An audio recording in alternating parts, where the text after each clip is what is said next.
I want to have a few different examples while we're doing regression so that we can look at different cases of how to select features and also different results that we'll get.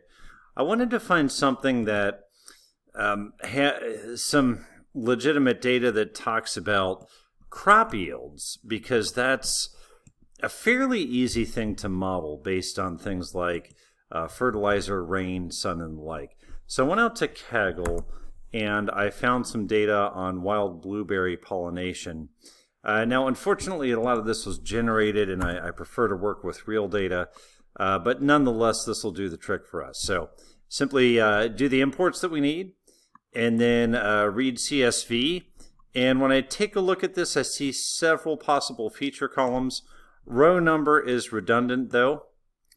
And then for the target columns, it could be fruit set, fruit mass, seeds, or yield. Really, the one that I am most interested in is yield. So I'm going to make a smaller data frame here and just remove the columns I'm not interested in. And we see that gets rid of the row number, and then also it takes it down to a simpler target that I have here for yield. Now at this point, I could set it up for regression by splitting it into a training and testing data set. So a normal train test split with our small blueberry DF, drop our target column when we're looking at those features, and then tell it which target it is that we want to take a look at, give it a test size, and that will split up our data set.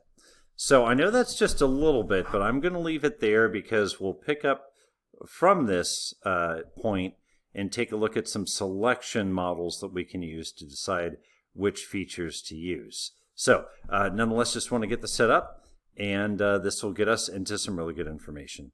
Thank you.